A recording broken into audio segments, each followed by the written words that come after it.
Bonjour, c'est Alex de Des Mentors pour Entreprendre. Bienvenue dans cette nouvelle interview. Donc, je suis avec Julien Bourret de Créa Présent. Bonjour Alex, Bonjour Julien. Merci de me recevoir. Merci à toi. Donc aujourd'hui, on va parler de méditation. C'est un sujet qui semble un peu décalé de l'entrepreneuriat, mais pas tant que ça en fait, puisque la méditation est importante pour les entrepreneurs. Et je vais laisser Julien d'abord se présenter, présenter un peu qui tu es, ce que tu fais, et ensuite nous dire en quoi justement la méditation est importante pour les entrepreneurs. Oui, donc moi je suis Julien Bourret, je suis coach en bien-être professionnel, spécialisé dans la gestion du stress. Donc j'accompagne des entreprises, des particuliers et puis aussi des étudiants à trouver du mieux-être en conditions complexes, dans les situations complexes, arriver à activer un mieux-être professionnel par des techniques, et notamment les techniques de méditation, techniques méditatives, qui sont utilisées, on le sait peu, mais par beaucoup de dirigeants d'entreprise et par des sportifs de haut niveau aussi. Ce sont des techniques qui permettent véritablement de se recentrer sur soi-même et de comprendre comment on crée du stress. La bonne nouvelle, c'est que si on est capable de créer du stress, on est capable de ne pas en créer. De l'enlever, exactement. Donc la méditation, en fait, c'est un entraînement. C'est un entraînement de l'esprit, du mental. Tout au long de la journée, environ 50% du temps de notre journée, on part dans des bavardages mental, et donc ça nous demande de l'énergie, c'est des déperditions d'énergie qui font qu'on est moins efficace, moins productif, et surtout ça nous coupe en fait de notre potentiel créatif. On sait à quel point les entrepreneurs ont besoin d'être créatifs, d'être transverses, de développer justement une prise de décision efficace. Et la méditation permet de retrouver ce potentiel-là en temps réel.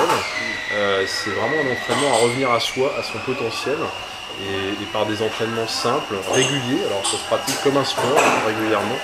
On va arriver à trouver un second souffle justement dans ce rythme d'entrepreneuriat qui est parfois un peu soutenu.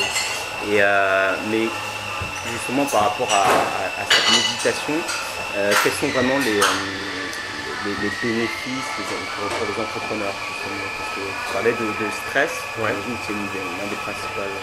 C'est un des axes un des bénéfices qu'on va trouver, c'est une meilleure gestion du stress, une meilleure confiance en soi, une meilleure capacité à prendre des décisions, parce qu'on sait aujourd'hui que toutes les émotions que l'on entretient, les émotions fortes que l'on entretient nous empêchent parfois. Le cerveau a plus de mal à s'organiser sur le long terme. Donc pour un entrepreneur, arriver à trouver justement une confiance en soi, une sérénité dans l'instant présent, ce que permet la méditation, ça va permettre de prendre des décisions beaucoup plus rationnelles sur le long terme, d'être plus lucide, d'être plus concentré aussi. On va trouver une meilleure concentration. Donc en fait, nous on parle de soft skills. Donc on a coécrit un livre avec Jérôme Moirot et Fabrice Molion sur ce qu'on appelle les soft skills. Ce sont des compétences douces en français. Donc c'est toutes les compétences que l'on peut mobiliser dans l'instant présent et qui viennent servir, on va dire, sublimer nos compétences techniques, tout ce qui va nous permettre d'entreprendre en fait. Comme quoi par exemple? Comme par exemple la méditation, c'est un moyen justement d'activer ces soft skills. Il y en a d'autres, il y a d'autres techniques qui vont permettre ça. Mais donc pour être très concret, pour les gens qui nous écoutent, méditer c'est quoi? En fait, ça veut dire quoi? Il n'y a pas besoin de partir dans l'Himalaya. Mais justement, quelles sont les pratiques concrètement par rapport à la méditation? Donc, méditer, en fait, c'est être attentif à l'expérience du moment, à ce qui se passe maintenant, sans juger, sans interpréter ce qui se passe, sans partir dans des scénarios. Justement, tous les scénarios, ce qu'on appelle les bavardages mentaux. Ça arrive souvent et les entrepreneurs sont souvent... Exactement, et ça occupe vraiment nos pensées couramment dans la journée. 40% du temps, on est vraiment dans des bavardages qui ne sont pas utiles à la tâche qui nous intéresse maintenant. Donc méditer, c'est revenir au moment, on va dire, à l'instant présent, c'est le moment où on participe à tout ça. C'est pas facile, hein? Non, c'est pas facile, c'est pour ça que ça s'entraîne. Ça s'entraîne, et donc moi je recommande de le faire régulièrement. Donc il y a des outils très simples, on peut méditer sur n'importe quoi, sur sa respiration, sur ses pensées, sur une conversation entre deux personnes, sur une bougie. Et on sait aujourd'hui que par exemple, notamment, méditer sur sa respiration, donc prendre quelques minutes pour juste revenir au simple va-et-vient de sa respiration, observer ce qui se passe sans faire d'efforts particuliers, ça va permettre d'apaiser le mental très rapidement, parce qu'on sait que le baromètre de l'état mental, c'est notre respiration justement. Vous avez peut-être pu le voir, quand vous êtes préoccupé, un petit peu chahuté, vous ne respirez pas de la même manière. On a l'impression de respirer en apnée en fait. Et effectivement, ouais, c'est des petits réflexes à avoir, mais qui sont importants. Voilà, donc concrètement, chaque jour, vous pouvez prendre 2-3 minutes pour prendre un rendez-vous avec vous-même, être justement en phase avec vous-même et juste vous contenter d'observer votre respiration. Ça peut paraître un peu basique, il y a des gens qui me disent ouais, monsieur, j'ai pas le temps de faire ça dans mon quotidien. Il y en a, ils sont débordés. À raison, on pourrait penser que ça prend du temps, mais en fait, le temps qu'on va investir dans la méditation, ça va être un investissement temps pour la suite. On a un exemple concret, par exemple pour traiter un mail, une fois que vous avez traité un mail, il va vous falloir environ 1 minute, une fois que vous avez fini le mail, pour vous replonger dans la tâche en cours.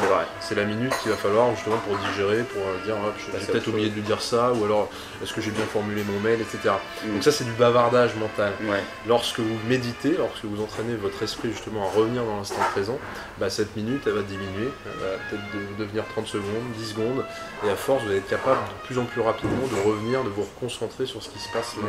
Donc plus tu médites, plus tu as la capacité à ne plus avoir ce bavardage mental qui vient tout seul, parce qu'en fait tu fais pas attention, mais c'est qu'après coup que tu te dis ah tiens en fait là mon cerveau part dans je ne sais quoi. Ouais, on s'en rend pas compte, c'est ça qui est difficile. Donc là, c'est un peu un jeu, après ça devient un jeu, parce que la méditation nous montre à quel point notre mental c'est un petit peu un singe fou, il part dans tous les sens. Et donc, mais en même temps, la bonne nouvelle, c'est qu'on peut arriver à le dompter et arriver justement à comprendre la manière dont on participe à tout ça. En fait, c'est assez drôle de voir que des fois, on part dans des trucs incroyables qui nous créent du stress, qui nous créent des émotions pas agréables. Et en fait, par des simples petits ajustements, juste prendre conscience de soi, des fois, on se dit voilà. Je suis en train de me stresser, je suis en train de... Donc déjà nous-mêmes, on arrive à prendre du recul de temps en temps. On arrive quand même à se dire voilà, je suis en train de créer un stress qui est pas utile. Donc en fait, méditer, c'est faire ça, c'est cette prise de recul, mais de façon consciente, de façon, j'ai envie de dire, presque organisée, où on va s'accorder des temps dédiés à ça. Mais quand tu médites, à quoi tu penses ? Alors, tu penses pas ? C'est une bonne question. Alors, il y a des gens qui pensent que méditer, ça consiste à ne pas penser.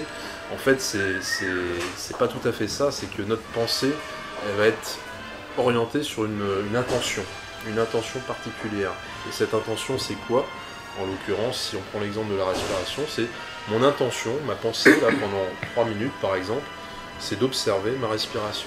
Si j'ai d'autres pensées qui viennent qui ne sont pas en rapport, comme par exemple qu'est-ce que je suis en train de faire là, assis sur une chaise, c'est pas grave, ça fait partie du jeu. On va juste s'entraîner à dire ok non là, pendant ces 3 minutes, mon intention c'est d'observer la respiration. Donc si j'ai des pensées qui viennent, c'est pas grave, mais je réoriente tranquillement ma pensée sur ce que j'ai envie de faire maintenant, à savoir... Donc tu chasses pas complètement d'un coup, tu dis non... L'idée c'est pas de lutter contre ces pensées, c'est de les observer, d'en prendre conscience, donc vraiment d'être attentif à ce qui se passe maintenant. Donc il y a pas, dans la méditation, on ne peut pas entre guillemets échouer, c'est pas grave s'il y a des pensées qui arrivent, on va les observer, on va en prendre conscience, et puis de la même manière qu'on peut observer un nuage qui passe, plus on prend conscience de ces pensées, moins elles auront de poids en fait. Parce que ce qui donne du poids à nos pensées, ce qui fait parfois qu'on se fait une montagne sur certains événements, par exemple certaines échéances ou certaines urgences à traiter, c'est nous qui donnons du poids à tout ça.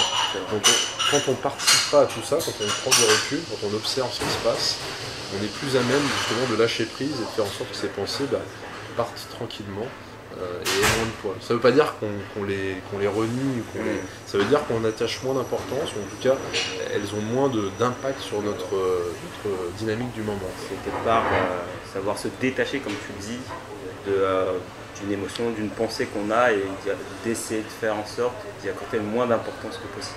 Oui, on entretient. Alors il y a des scientifiques qui se sont amusés à mesurer le nombre de pensées qu'on avait dans la journée, entre 70 000 et 700 000. Bon, c'est énorme. Peu importe le chiffre, mais chacune de ces pensées peut potentiellement déséquilibrer notre dynamique du moment.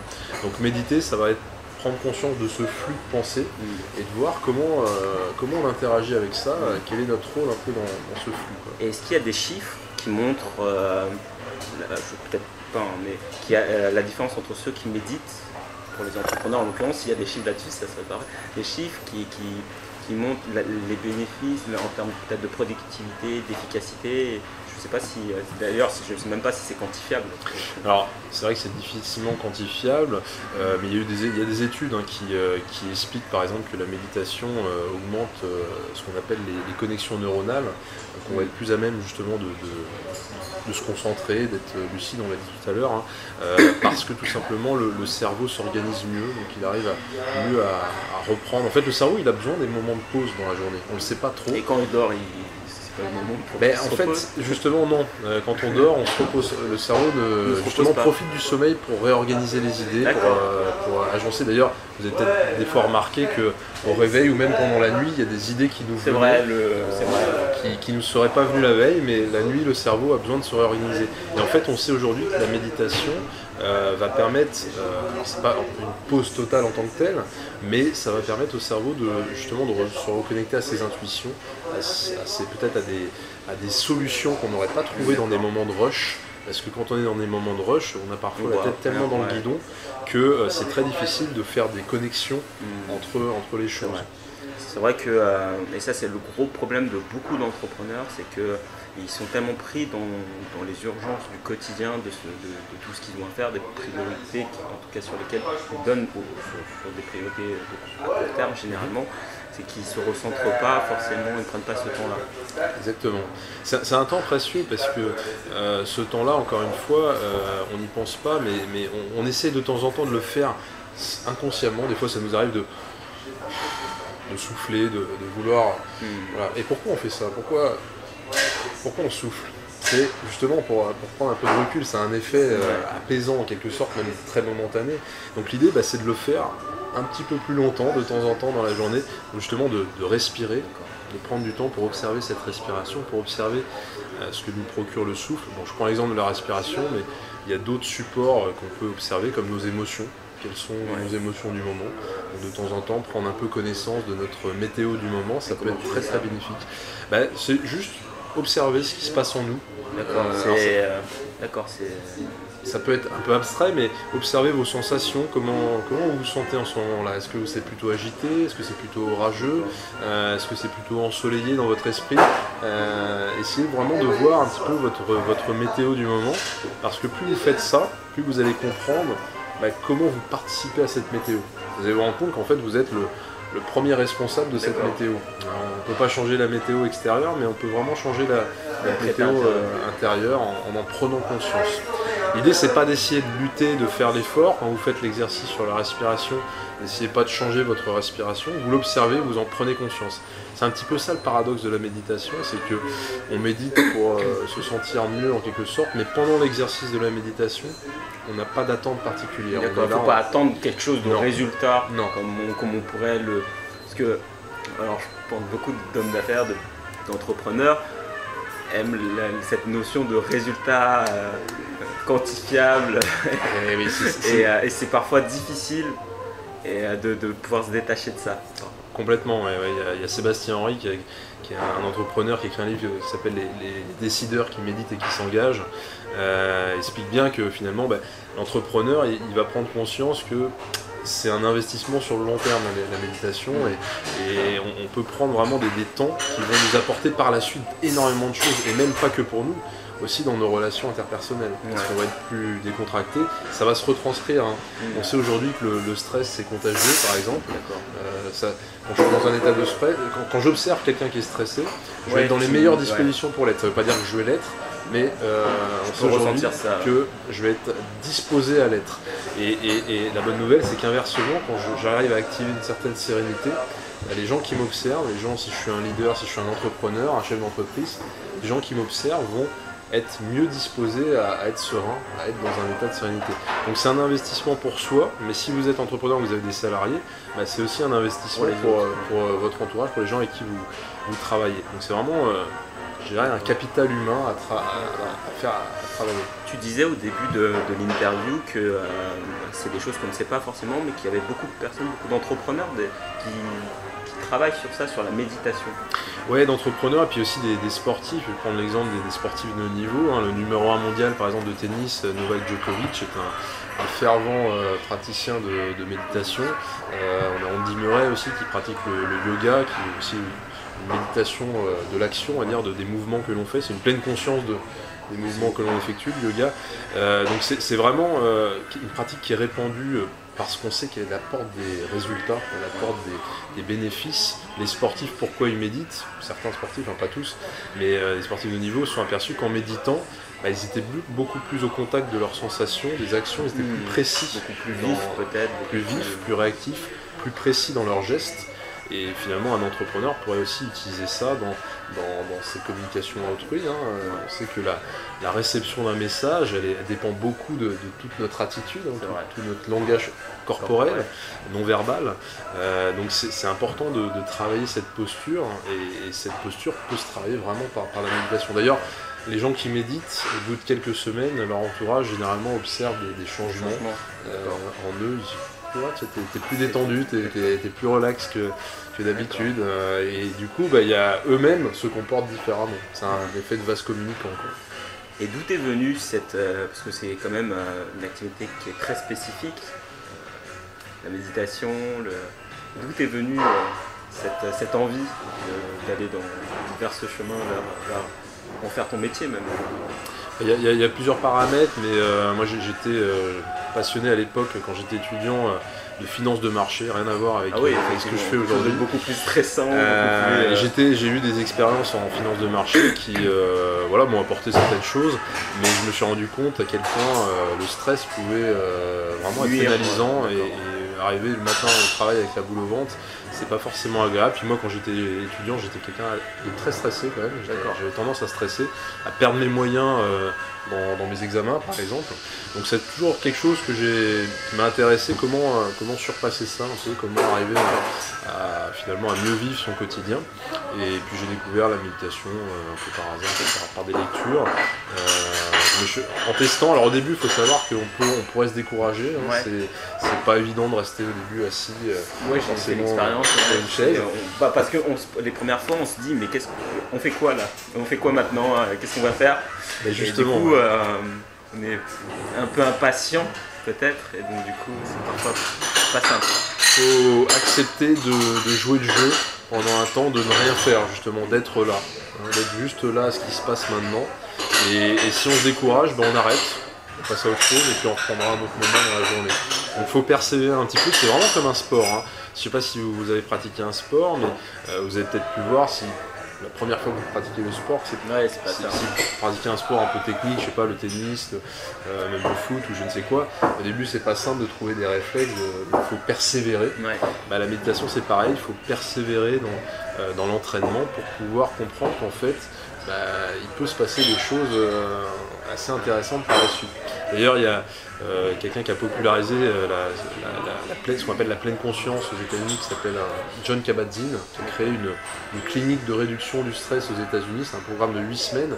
Et il s'est aperçu qu'en fait, la première semaine, souvent les gens avaient du mal à vivre cette semaine-là. C'était parfois même troublant, parfois même douloureux de vivre cette semaine-là, parce que en partie, ça changeait les habitudes, et ils prenaient conscience de certaines choses sur eux-mêmes qui n'étaient pas forcément agréables.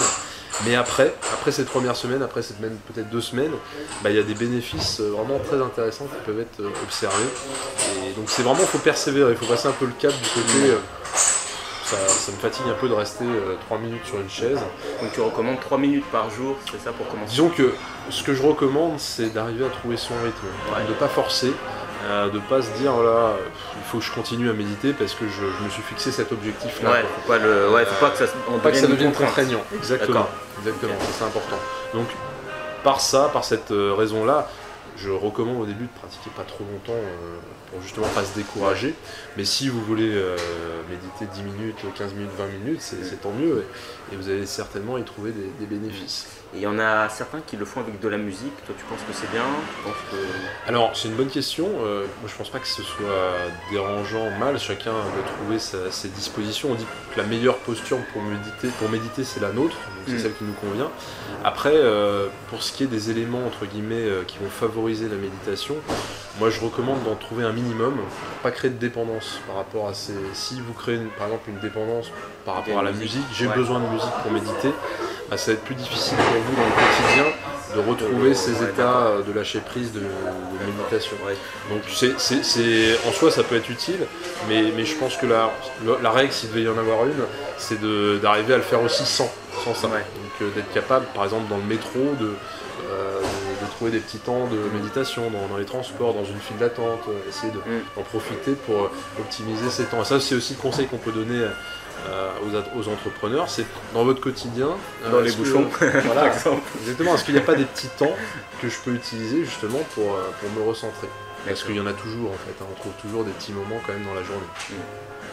Très bien, bah, en tout cas merci beaucoup Julien pour ces éléments. Est-ce qu'il y a d'autres points que tu voudrais donner, aborder? Ouais, je dirais il ne faut pas perdre de vue que la méditation c'est un état naturel, c'est pas un état à rechercher, et le scoop c'est que dans notre vie on a tous déjà pratiqué la méditation. On dit que les bébés sont dans un état méditatif, ils n'ont pas la capacité justement à partir dans des scénarios encore mentaux, on va dire, très, très évolués. Donc du coup ils sont naturellement dans l'instant présent, ils sont naturellement attentifs à ce qui se passe pour apprendre. Donc on peut se rassurer sur le fait qu'on est capable de méditer en fait. Il y a personne qui n'est pas capable de méditer en fait. C'est un état à retrouver, la méditation, un état méditatif, c'est un état à retrouver et tout le monde est capable de le faire. Donc c'est juste s'autoriser à prendre du temps pour soi et à finalement accepter qu'il est possible de retrouver un état naturel. Ouais, d'accord. Ça c'est important. Très bien, bah, en tout cas Julien, merci beaucoup pour tous ces conseils qui seront très précieux aux personnes qui regardent cette interview, même à moi, hein, parce que comme je te le disais, j'avais commencé la méditation, mais on va dire c'est pas facile de continuer, d'être régulier sur ça, parce que c'est des bénéfices, je pense qu'on les voit à moyen long terme, et donc du coup il faut persévérer. Et je pense qu'il y a de vrais bienfaits, puisque à chaque fois, en tout cas là je parle pour mon cas simplement, à chaque fois que j'ai eu à faire de la méditation, en tout cas à prendre du temps pour moi, pour me recentrer, pour ressentir mes émotions, ça a eu de vrais bénéfices pour moi en tout cas, et tu te sens presque évoluer en fait. C'est un terme qui peut être approprié, c'est ça, c'est que tu te sens évoluer, en tout cas dans le bon sens. Et la méditation, je pense que c'est quelque chose de très intéressant. En tout cas, merci beaucoup Julien. Alors Julien a écrit un livre, Le Reflex Soft Skill. Co-écrit avec voilà, tout à fait. Jérôme Moirot et Fabrice Moreau. Voilà, tout à fait, Jérôme Moirot et Fabrice Moléon. Donc le réflexe soft skills, c'est quoi? C'est la capacité justement dans n'importe quelle condition à activer ces soft skills. Les soft skills sont des compétences douces, ça veut dire compétences douces en français, c'est des compétences qu'on a tous en nous, mais qui demandent parfois à être activées. Donc la confiance en soi, la capacité à gérer votre stress. Vous avez déjà géré votre stress dans votre vie à votre façon, mais il est possible de l'activer encore plus, d'activer par exemple sa concentration, sa pédagogie, ses relations interpersonnelles. Donc ce sont toutes les compétences qui vont fluidifier notre quotidien. Et de la même manière qu'il vous a fallu environ 2000 pas pour apprendre à marcher, et bien en s'entraînant régulièrement, on peut véritablement activer, déployer ces compétences-là dans notre quotidien qui vont venir au service de notre aventure professionnelle. En fait. Très bien. En tout cas, encore une fois, merci beaucoup Julien. Merci Alex. Et puis donc, à très bientôt. À très bientôt. Oui. Merci.